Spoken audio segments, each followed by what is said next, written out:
ఇప్పటిదాకన్నీ ఆరోపణలే. కానీ ఇవి ఆరోపణలు కాదు, ఇవిగో ఆధారాలు అంటుంది బీజేపీ. మన హిమాలయాల్లో డేంజర్ బెల్స్ మోగుతున్నాయని, ఆ పాపమంతా నెహ్రూ ఇందిరాగాంధీలదే అంటూ సంచలన ఆరోపణలు చేసింది.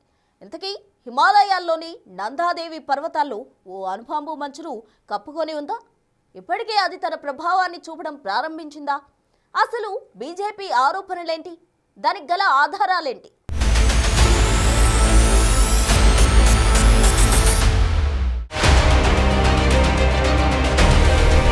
హిమాలయాల్లో డేంజర్ బెల్స్ మోగుతున్నాయా? నందాదేవి పర్వత మంచుల్లో ఓ అణుబాంబు దాగి ఉందా?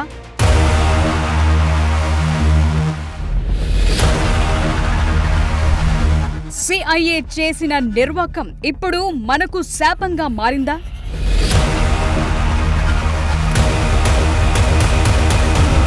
పాపమంతా నెహ్రూ ఇందిరాలదే అని బీజేపీ ఎందుకంటోంది?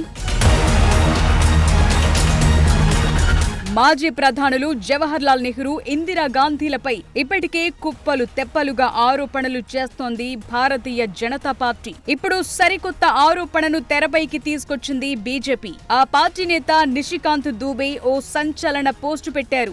ఆ పోస్టు ప్రకారం మన దేశంలోని ఒక పర్వతంపై అణు ఆధారిత ఎక్విప్మెంట్ ను ఏర్పాటు చేసేందుకు అమెరికాకు ఈ ఇద్దరు ప్రధానులు అనుమతిచ్చారని, ఇప్పుడు ఇదే మనకు పాపమైందంటున్నారు దూబే. చైనా కార్యకలాపాలపై నిఘా కోసం సెంట్రల్ ఇంటెలిజెన్స్ ఏజెన్సీ ఓ కోవర్ట్ ఆపరేషన్ చేపట్టిందని, దీనికోసం హిమాలయాల్లో ఓ అణు పరికరాన్ని ఏర్పాటు చేసేందుకు అనుమతి కోరిందని, ఇందుకు నెహ్రూ హయాంలో తొలిసారి అనుమతిచ్చారంటోంది బీజేపీ. ఉత్తరాఖండ్లోని నందాదేవి పర్వత శిఖరంపై అమర్చేందుకు అనుమతించారంటోంది. ఆ తరువాత ఇందిరాగాంధీ హయాంలో కూడా అనుమతి లభించిందని చెప్తోంది. అయితే అమెరికా ఆ తరువాత ఈ విషయంలో వెనుకడుగు వేసిందని చెప్తోంది. అయితే అత్యంత ప్రమాదకరమైన న్యూక్లియర్ డివైస్ మాత్రం హిమాలయాల్లోనే ఉండిపోయిందని చెప్తోంది. అంతేకాదు, ఈ న్యూక్లియర్ డివైస్ కారణంగా అనేక ప్రమాదాలు జరుగుతున్నాయని చెప్తోంది బీజేపీ. ఇప్పుడు ఉత్తరాఖండ్ నుంచి బెంగాల్ వరకు గంగా నది ఒడ్డున నివసిస్తోన్న ప్రజల్లో క్యాన్సర్ కేసులు పెరగటానికి ఇది కారణం కాదా? హిమనీనదాలు కరగటానికి, క్లౌడ్ బరెస్ట్, ఇళ్లల్లో పగుళ్లకు ఇదే కారణమా అని ప్రశ్నిస్తోంది. లేటెస్ట్ గా దీనికి సంబంధించిన కొన్ని డాక్యుమెంట్స్ కూడా వెలుగులోకొచ్చాయి. ఈ విషయాన్ని 1978లో అప్పటి ప్రధాని మొరార్జీ దేశాయ్ పార్లమెంటులో అంగీకరించారు కూడా. బీజేపీ నేత దూబే దీనికి సంబంధించిన ఆధారాలను షేర్ చేశారు. 1978లో అమెరికా కాంగ్రెస్ సభ్యులు తమ ప్రభుత్వానికి రాసిన లేఖను షేర్ చేశారు. సో ప్లూటోనియంతో నడిచే ఈ నిఘా పరికరం మిస్ అయిందని దూబే పోస్టును బట్టి తెలుస్తోంది. అంతేకాదు, ఈ లెటర్ ను చూస్తే ఆ పరికరం నుంచి రిలీజ్ అయ్యే రేడియేషన్ పై వారు ఆందోళన చేస్తున్నట్టు అర్థమవుతోంది. నిజానికి దూబే ఇలాంటి ఆరోపణలు చేయటం ఇదే తొలిసారి కాదు. కొన్ని నెలల క్రితం కూడా ఇలాంటి ఆరోపణలే చేశారు. నందాదేవి పర్వతంపై కనిపించకుండా పోయిన అమెరికా న్యూక్లియర్ డివైస్ కు నార్త్ ఇండియాలో ఇటీవల జరుగుతోన్న ప్రకృతి వైపరీత్యాలకు లింక్ చేస్తూ ఆరోపణలు చేశారు.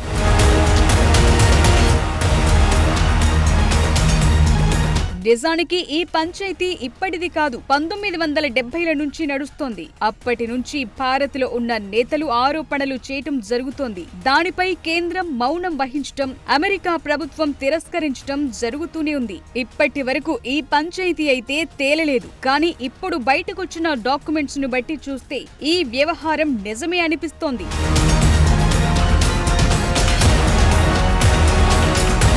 ఈ మంచు పర్వతం కింద నిజంగానే న్యూక్లియర్ డివైస్ ఉందని, మంచు ప్రవాహంలో ఆ రేడియో ధార్మికత ఉన్న వస్తువులు కొట్టుకొచ్చి గంగా నదిలో కలిస్తే కోట్లాది మందికి క్యాన్సర్ ముప్పు తప్పదంటున్నారు పర్యావరణవేత్తలు. హిమాలయాల సమీపంలోని గ్రామస్తులు, పర్యావరణవేత్తలు, రాజకీయ నాయకులు గతంలో కూడా ఆందోళనలు వ్యక్తం చేశారు, ఇప్పుడు చేస్తున్నారు.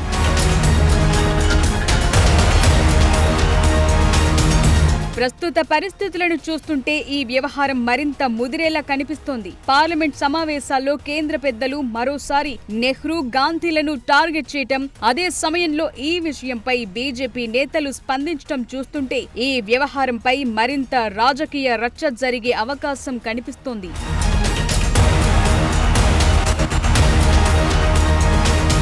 అసలింతకీ అమెరికా ఏర్పాటు చేయాలనుకున్న న్యూక్లియర్ డివైస్ ఎంత ప్రమాదకరం? అసలు 1960ల సమయంలో ఏం జరిగింది? CIA ఈ కోవర్ట్ ఆపరేషన్లో ఎందుకు విఫలమైంది?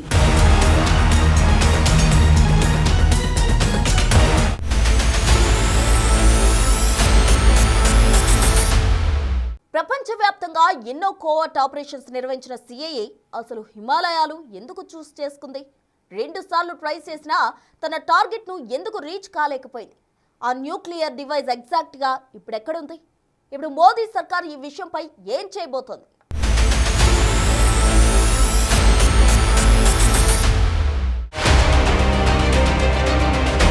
1960 భారత్ రష్యాల మధ్య కోల్డ్ వార్ జరుగుతున్న టైం. అలాంటి టైంలో ఇండియన్ నేవీలో కెప్టెన్ హోదాలో ఉన్న మన్మోహన్ సింగ్ కోహ్లీ హిమాలయాల్లో ఓ ట్రెకింగ్ టీమ్ ను లీడ్ చేశారు. ఆ టీంలో ఇండియన్ ఇంటెలిజెన్స్ బ్యూరో అధికారులు, అమెరికా సెంట్రల్ ఇంటెలిజెన్స్ అధికారులున్నారు. వీరంతా చైనాపై నిఘా ఉంచేందుకు హిమాలయాల్లోని ఓ పర్వతంపై న్యూక్లియర్ డివైస్ నుంచేందుకు వెళుతున్నారు. అంతకు ముందే చైనా న్యూక్లియర్ టెస్టులు ప్రారంభించడంతో CIA ఈ కోవర్ట్ ఆపరేషన్ కు రంగం సిద్ధం చేసింది.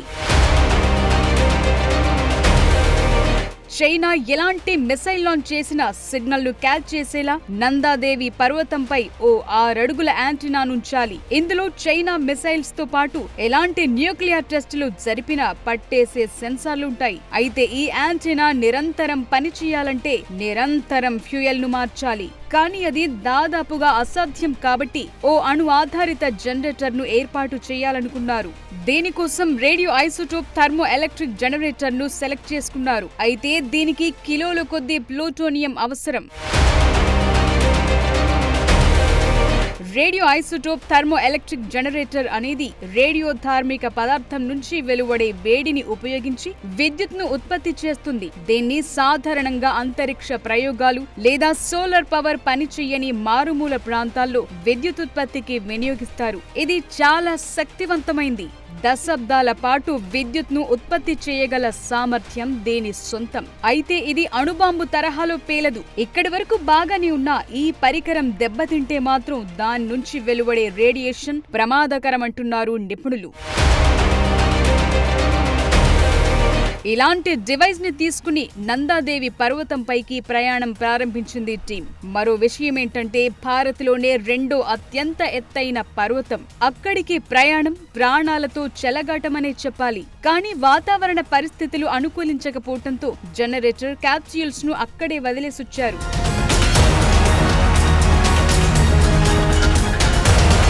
వాతావరణమంతా సెట్ అయ్యాక తిరిగి వెళ్లి చూస్తే అవక్కడ కనిపించలేదు. ఎక్కడో మంచులో కూరుకుపోయాయి. వాటి కోసం తీవ్రంగా గాలించిన ఫలితం లేకుండా పోయింది. అలాగే వదిలేస్తే ప్రమాదమని భావించి 1962-67లలో కూడా హిమాలయాలకు వెళ్లి వాటి కోసం విస్తృతంగా గాలించారు. కానీ లాభం లేకుండా పోయింది. అయితే అక్కడ ఎలాంటి రేడియేషన్ లీక్ కాలేదని మాత్రం క్లారిటీ ఇచ్చారు.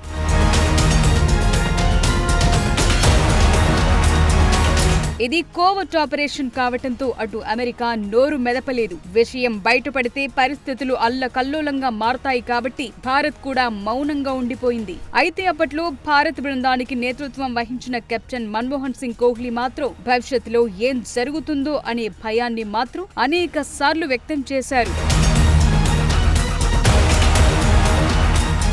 అప్పటి నుంచి ఈ వ్యవహారం నెవర్ ఎండింగ్ సీరియల్లా కొనసాగుతోంది. అయితే ఉత్తరాఖండ్లో ఒక్కసారిగా మెరుపు వరదలు రావటానికి ఇదే కారణమనే వాదనలు వినిపించాయి. అప్పట్లో ఆ రాష్ట్ర మంత్రి సత్పాల్ మహారాజ్ మోదీని కలిసి ఈ విషయంపై చర్చించారు కూడా. ఆ అణు పరికరాన్ని వెలికితీయాలని కోరారు. ఆ తరువాత ఏం జరిగిందనేది మాత్రం బయటకు రాలేదు.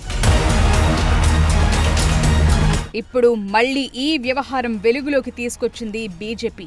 మరి ఈసారైనా కేంద్ర ప్రభుత్వం ఇలా కాసేపు వివాదం చేసి వదిలేస్తుందా లేక పూర్తి క్లారిటీ ఇస్తుందా అనేది చూడాలి.